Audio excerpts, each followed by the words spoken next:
শ্রেণী গণিত। আজকে আমরা 12 পাতা শিখে নেব। এমন শিখব যেন অন্য কাউকে শেখাতেও পারি। এরকমভাবে আমাদের শিখতে হবে যেন কোনোদিন ভুললে হবে না, কারণ অনেকটা পথ আমাদের এগোতে হবে। ক্লাস 10 অনেকটা দেরি আছে, শিখে ফেলতে হবে ভালো করে। দেখো, এদিকে অনেকগুলো সংখ্যা দেওয়া আছে, এদিকে অনেকগুলো সংখ্যা দেওয়া আছে। পার্থক্যটা বলো, সংখ্যাগুলোর মধ্যে লেখার পার্থক্যটা কীরকম, এটা প্রথম বুঝতে হবে এবং উত্তরটা সেইভাবে লিখতে হবে। দেখো, সংখ্যাগুলোর মধ্যে পার্থক্য, এটা কিন্তু কমা দেওয়া আছে। দেখো, একটা একটা করে কমা দেওয়া আছে, মানে 1 একটা, 2 একটা, 3 একটা, 4, 1 2 3 4 এরকম বলতে হবে। এটা বেলা কিন্তু কমা নেই, একদম 4321 বলতে হবে। এটা বেলা কিন্তু কোনো কমা নেই, 1243 বলতে হবে। তাহলে এইটা কিন্তু প্রথমে বুঝতে হবে। তোমাদের পরীক্ষার সময় এর বাঁ দিকে যেমন সংখ্যাগুলো রয়েছে না, এরকম দিয়ে দেবে।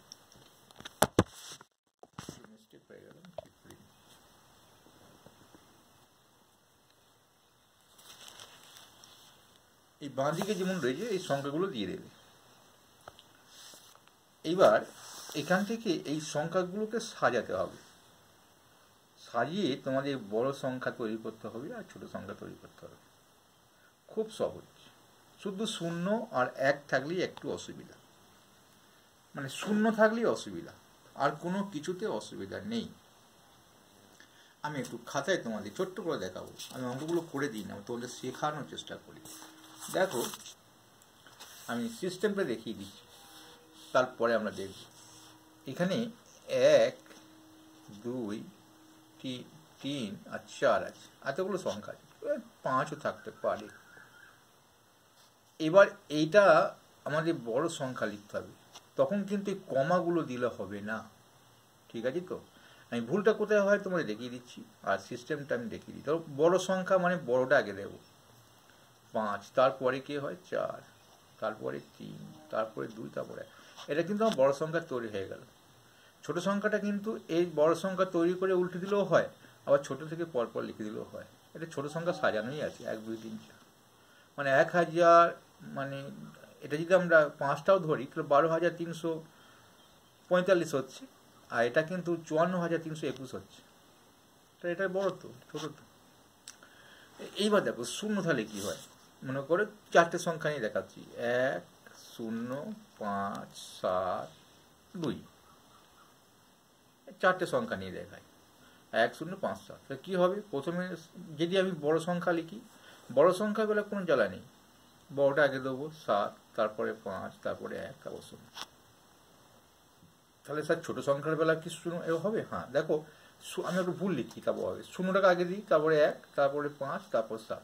কিন্তু এই 0 1 তো হয় না, এইখানটা যেটা পড়বে এই সংখ্যাটা আগে, পরে কিন্তু সংখ্যাটা হবে, অর্থাৎ 1 0 5 7,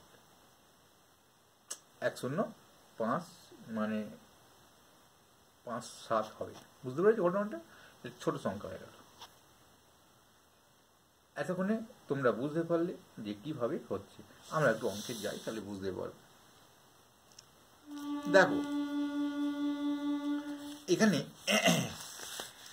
1 2 3 4 আছে, অঙ্কটা করেই দিলাম। বড় সংখ্যা লিখতে গেলে প্রথমে 4টা লিখবো, তারপরে 3, তারপর 2, তারপর 1। অর্থাৎ ছোট সংখ্যা লিখে নিতে পারি 1 2 3 4, দুটো উল্টে দিলে এটা হয়ে যায়, মানে এর উল্টো এটা। কিন্তু 0 থাকলে হবে না, 0 থাকলে উল্টে দিলে হবে না। আমি দেখাচ্ছি। দেখো, এটা 5 6 1 2 আছে। আমরা যে ছোট সংখ্যাটা আগে লিখে নিই, 1 2 5 6। দেখো 1 2 5 6 লিখে রেখে দিয়েছি। এটাকে উল্টে দিলে আবার হয় 6 5 2 1। তোমরা যদি ছোট সংখ্যাটা আগে লিখে নাও, তাহলে কিন্তু তোমাদের মানে বড় সংখ্যাটা লিখতে পারবে। এই দেখো 0 পড়েছে, তাহলে আমরা বড় সংখ্যাটা লিখে ফেলি। বড় সংখ্যাটা হচ্ছে 8 5 2 0, 8 5 2 0। হয়েছে তো? বড় সংখ্যা প্রথম 8টা বড়, 5, তারপর 2, তারপর 0। কিন্তু ছোট সংখ্যার বেলা এই 2-এর আগে যখন আমরা প্রথমে 0টা লিখতে পারতাম, আমি আবার এখানে ভুলটা লিখি, 0 2 5 8 হতো। কিন্তু স্যার 0 প্রথমে পড়ে না বলে এই যে এখানে যেটা থাকবে তারপরে হবে 2 0 5 8 5 8, ইংরেজিতে 4 লিখবে, 8 লিখবে। ঠিক দেখো, এটা বড় সংখ্যাটা সাজিয়ে ফেলি ঝট করে। 7 হবে স্যার, 5 হবে, 3 হবে, 0 হবে, বড় সংখ্যাটা লিখে দিয়েছি। এবার এটাকে উল্টে আমরা ছোট সংখ্যা লিখতে পারতাম, কীরকম লিখতে পারতাম, 0, 3, 5, 7, কিন্তু 0 প্রথমে হয় না বলে 3-এর পর হবে, 3-এর পর 0টা হবে 5, 7, সঠিক অ্যান্সার। এরকম করে দিয়েছি, মানে সিস্টেমটা দেখালাম তোমাদের কীরকমভাবে করতে হয়, কোনো রকম অঙ্কে হয় না কি, এটুকুই আমার কাজ। পরেরটা দেখো, পরেরটা তো 0 নেই, আমি বলে দিচ্ছি 8টা হবে, বড় সংখ্যা হলে 8 হবে, 7 হবে, মানে বড় সংখ্যা হলে প্রথমে বড়টা হবে, ছোট সংখ্যা হলে প্রথমে ছোটটা হবে। 8, 7, 2, 1, এটা কিন্তু তোমরা দেখে নাও। এখানে দেখো 0, 9, 3, আমি 0টা করে দিই। এটা বড় সংখ্যা লিখতে হবে, 9, 3, 1, 0, 9, 3, 1, 0 বড় সংখ্যা হয়ে গেছে। এটাকে আমরা ভুল লিখলে কি হতো, 0, 1, 3, 9 হতো, কিন্তু 1-এর পরে আমরা 0 দেবো, 1, 0, 3 দেখো দিয়ে দিচ্ছি। কোনো ঝামেলা নেই, একদম কোনো ঝামেলা নেই। তোমাদের ছোট্ট ভিডিও, ছোট্টভাবে তোমাদের শেখানোর চেষ্টা করছি, প্রতিদিন সকালে একটু ফলো করো, তাহলে তোমরা পেয়ে যাবে, বুঝে ফেলবে অনেক কিছু।